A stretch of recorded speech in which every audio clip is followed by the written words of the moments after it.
Bienvenue dans Parle Sud, le podcast de la région Sud. Chaque mois, des personnalités du territoire livrent le récit de leur histoire affective avec le Sud.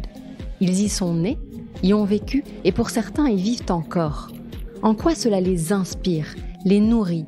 Se sentent-ils ambassadeurs quand ils s'en éloignent? Dans quelle mesure leurs origines régionales les ont-elles aidés à réussir? Repenser le Sud à la lumière de leurs parcours inspirants, telle est la vocation de ce podcast. Ce mois-ci, rencontre avec Pauline Clavière, autrice et journaliste originaire de Nîmes. Pauline partage son temps entre Paris et Marseille où elle vit désormais avec son compagnon et leur fils. Un choix de vie qui permet à cet inconditionnel du Sud de trouver un parfait équilibre entre vie personnelle et vie professionnelle. Elle jongle entre écriture, plateau télé dans Clic avec Mouloud Achour et vie de famille. Pauline a réussi à mêler métier passion et ville de cœur, de la capitale au village de Vauban jusqu'à la Méditerranée. On vous propose de découvrir l'itinéraire d'une vraie passionnée. Bonne écoute.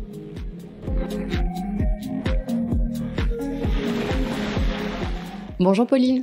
Bonjour Caroline. Si vous deviez vous présenter à quelqu'un qui ne vous connaît pas du tout, que diriez-vous? Alors je dirais que je m'appelle Pauline, je suis trentenaire, jeune maman, autrice, journaliste aussi, et que je vis à Marseille. Alors justement, Pauline, vous êtes originaire de Nîmes, dans le Gard, et non pas de Marseille, où vous vivez aujourd'hui. Alors c'est ce qu'on apprend en faisant quelques recherches sur Internet. J'ai lu ça, originaire de Nîmes, donc, où elle a grandi. Pauline se passionne pour la Méditerranée et le sud de la France. Ça, c'est juste avant d'apprendre que vous rejoignez Sciences Po et que vous faites vos premières armes sur BFM. Moi, j'ai envie de revenir évidemment sur ce bout de phrase. Elle se passionne pour la Méditerranée et le sud de la France. C'est étonnant, dites-moi en plus. Moi, si vous voulez, je suis née dans un tout petit village. Enfin, je suis née à Nîmes. Mais j'ai vécu les 16 premières années de ma vie dans un petit village en Camargue, entre Arles et Nîmes, un village qui s'appelle Générac. Et je suis née au milieu des chevaux.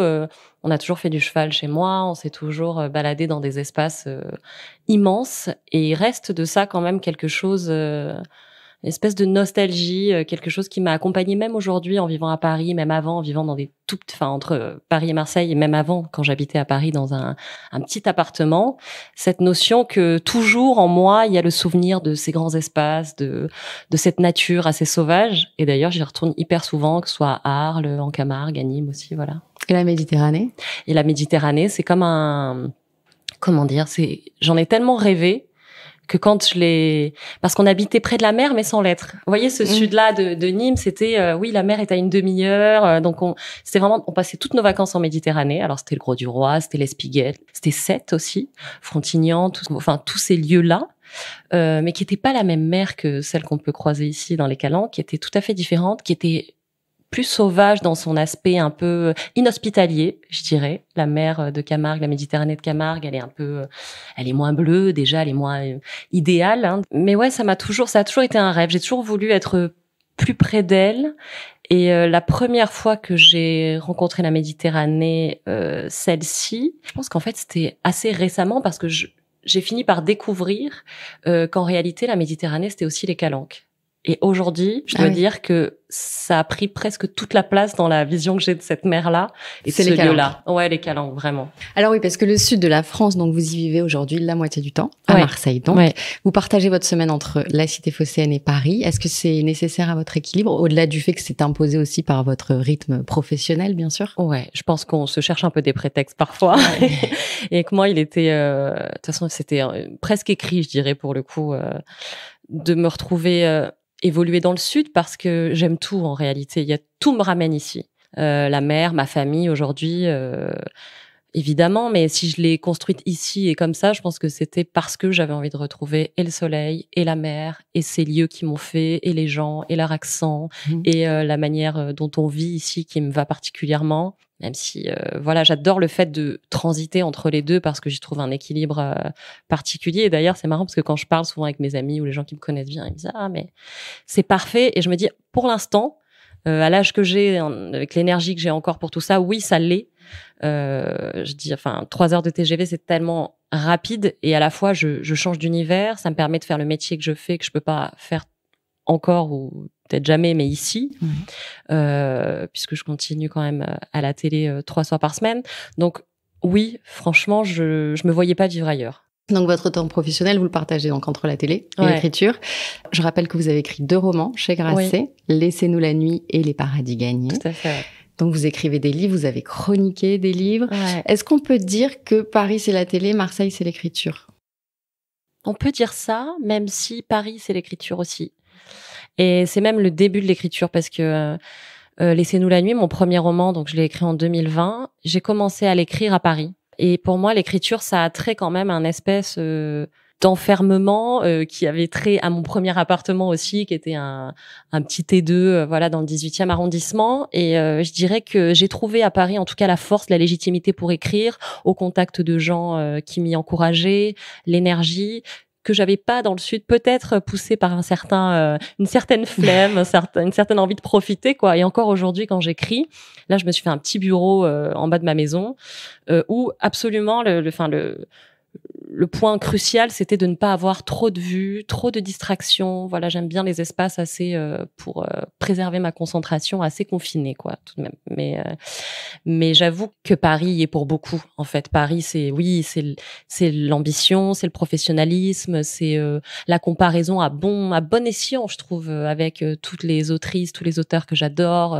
C'est des discussions avec mes éditeurs, avec mon agent. Donc c'est quelque chose de très stimulant pour moi. Et quand je suis toute seule à Marseille, parfois, même si j'adore cette ville, et ben toute cette beauté, toutes ces choses qui a priori me font tant envie quand j'écris, ben je sais plus trop quoi en faire quand j'ai pas de projet en fait. C'est un équilibre assez subtil où si j'ai pas d'autre chose à nourrir, ben voilà, ça va pas quoi. Je sais pas quoi en faire, ce qui est fou.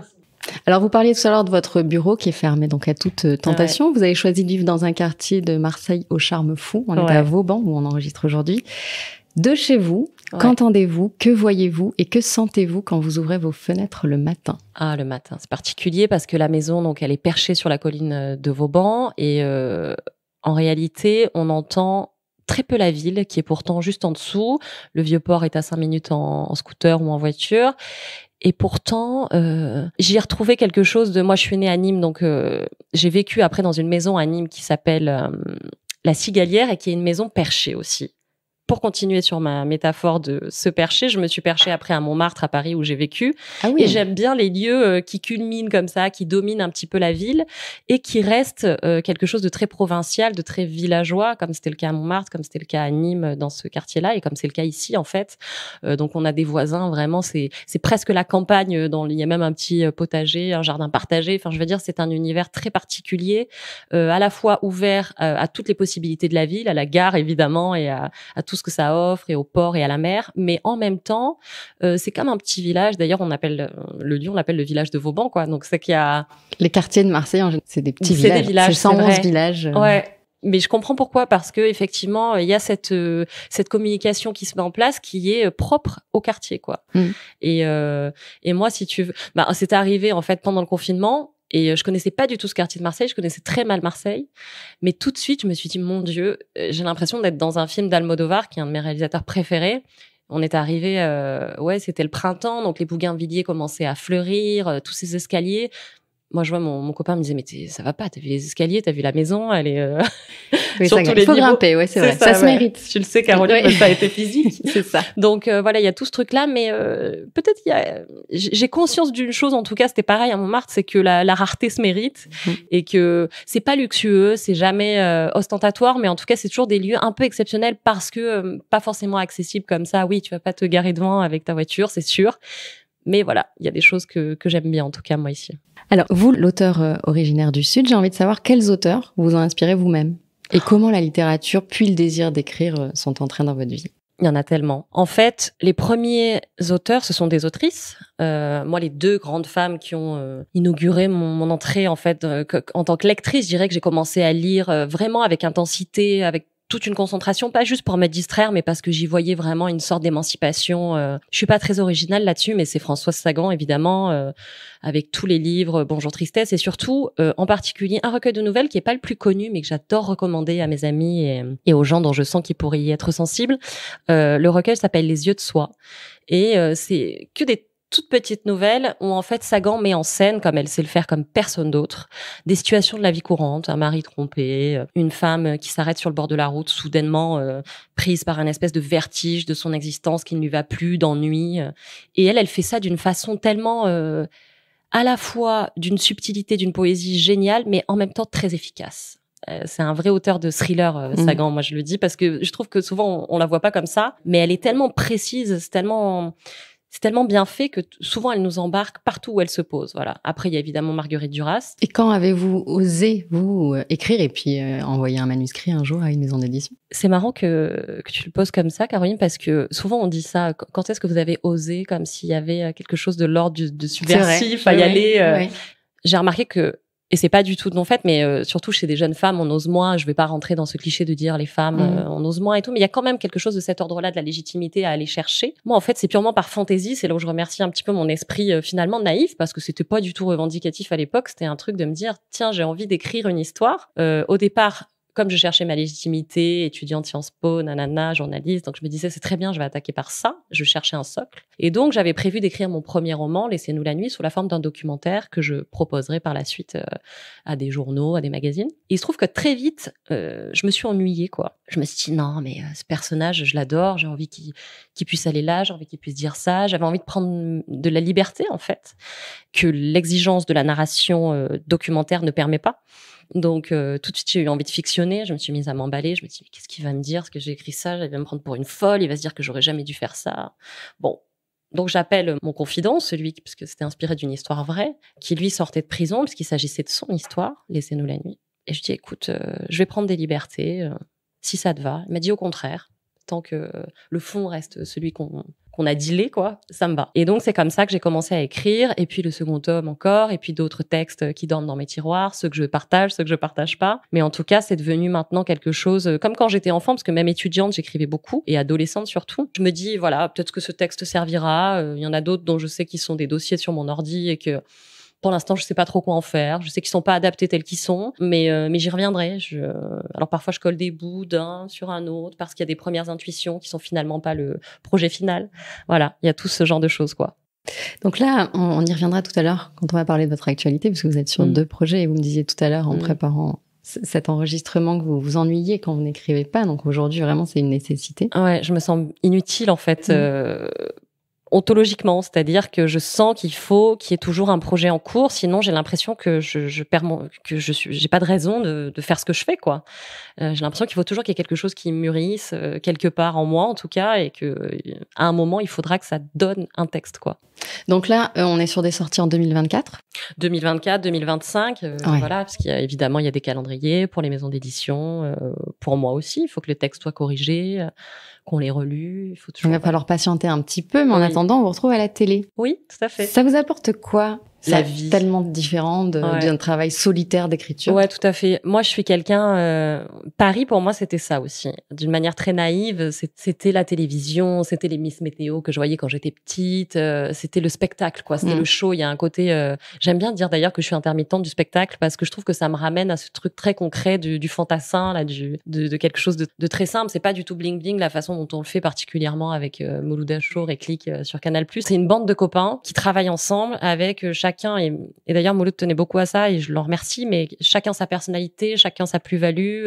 J'ai travaillé avec des gens très différents. Voilà, c'est des profils toujours variés et spécialisés dans ce qu'ils font. Donc on n'est pas des gens de télé. C'est ça que j'appréciais aussi, c'est que c'est des gens qui ont des intérêts différents et qui viennent à la télé pour être ceux qui sont, mais ensemble. Et voilà, je trouve que ça donne une émulation assez géniale et qu'on voit pas trop ailleurs. En tout cas, enfin moi, c'est un univers dans lequel je me sens super bien parce qu'on me demande pas de jouer autre chose que ce que je suis, quoi. Et qu'à la fois, ça permet, il faut dire ce qui est, moi, je m'amuse beaucoup. on rit, donc c'est un moment de respiration. Par exemple, quand je vais à Paris, je vais écrire une grande partie de la journée, je vais me lever à 6h, je vais travailler jusqu'à 16h. Et je sais qu'à 16h, je vais prendre mon scoot, je vais aller voir mes copains de Click et qu'on va faire ça ensemble. Ouais. Et c'est merveilleux, quoi. Faites le grand écart. C'est merveilleux. Est-ce qu'on peut dire que c'est ici, dans le Sud, que vous vous sentez vraiment chez vous, quand même? Oui.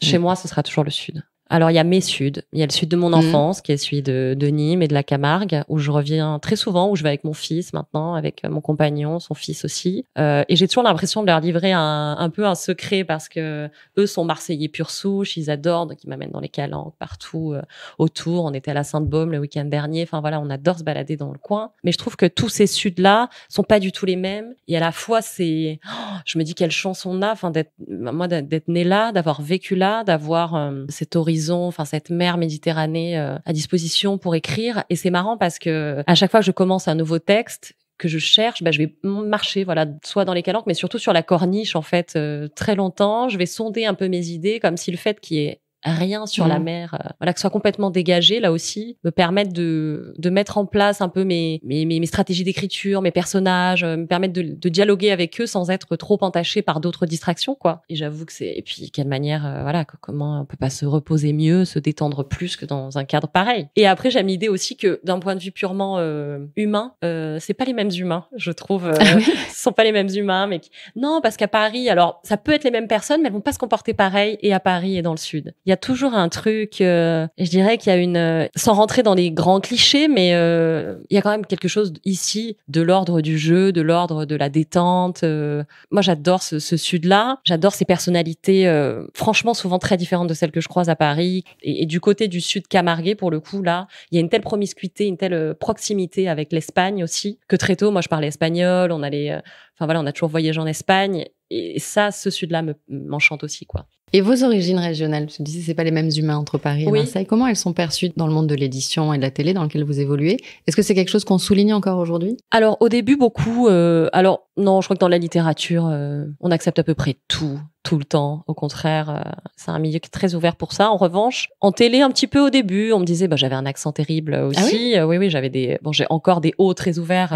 Tu sais, je disais rose, je disais, voilà, on a ce truc-là, quoi. Ah oui, là, on peut pas le soupçonner. Non, là, ça va. Ça fait des années. J'ai quand même vécu 11 ans à Paris avant de revenir. Même si je faisais mes allers-retours toujours, j'habitais là-bas. Et puis, dans le métier que je fais aujourd'hui, l'élocution, c'est quelque chose, à laquelle on fait attention. Donc, ça, c'est sans doute un petit peu sophistiqué, peut-être pas sophistiqué, mais en tout cas lissé, oui. Mais on vous le faisait remarquer, mais est-ce qu'on vous a demandé de le corriger ou pas? Non. Sur les hauts, un petit peu, on l'a eu fait sur mes premiers reportages, mais ça allait, quoi.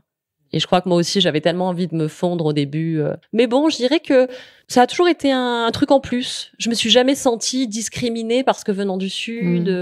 Non, vraiment pas. Alors, deuxième partie de ce podcast, les dernières questions. Je vais vous demander des réponses plutôt courtes, ce qui vous vient vraiment spontanément. D'accord. Alors, à quel moment de votre vie vous êtes-vous sentie la plus heureuse, la plus épanouie? Alors, aujourd'hui. Sans aucun doute, aujourd'hui. Tout ce que j'ai me comble et me donne envie de l'après. Donc, je pense que c'est déjà pas mal. Désormais, à Paris ou à l'étranger, est-ce que vous vous sentez une ambassadrice du Sud? Alors, à Paris, oui. À l'étranger, un peu moins. En fait, dans la mesure où ça m'accompagne partout, où c'est ce que je suis dans ma façon d'être, oui, un peu, quelque part. D'ailleurs, c'est quoi pour vous le Sud? Vous l'avez un peu dit tout à l'heure, et vous avez des Suds. Ouais. Pour moi, j'ai plusieurs Suds. Il y en a 2 pour moi, fondamentalement. Et j'en rajouterai même un 3e, même si ça arrive un peu à la fin de cet entretien. J'ai une partie de ma famille qui est cévenole, d'origine cévenole aussi. Et ce Sud-là des Cévennes, il me charme beaucoup aussi. Il est plus dur et plus austère. Il est moins facile, mais je l'adore aussi. Vous vous voyez où dans 10 ans? Plus en ville. Toujours dans le Sud, c'est sûr, j'espère. Mais plus en ville. J'avoue que je commence à avoir un peu plus de mal avec le monde, l'urgence, le bruit. Voilà, je pense qu'on est nombreux dans ce cas-là aussi. Et si c'était à refaire, est-ce que vous referiez les choses de la même manière? Ouais, ça me paraît déjà assez fou que ça puisse aller dans ce sens-là. Et je trouve que j'ai eu beaucoup de chance. Certes, j'ai pas démordu de tout ce que j'avais envie de faire, mais j'ai quand même eu beaucoup de chance. J'ai été bien aidée, vraiment. Merci beaucoup, Pauline. Merci, Caroline. Merci beaucoup à toi. C'est la fin de cet épisode de Parle Sud. Nous espérons que vous avez passé un bon moment et que vous serez fidèles à ce rendez-vous. Parlez-en autour de vous, abonnez-vous pour être les premiers informés de la diffusion des prochains épisodes et n'hésitez pas à nous encourager en laissant des avis et des étoiles sur vos applications de podcast préférées. À très vite.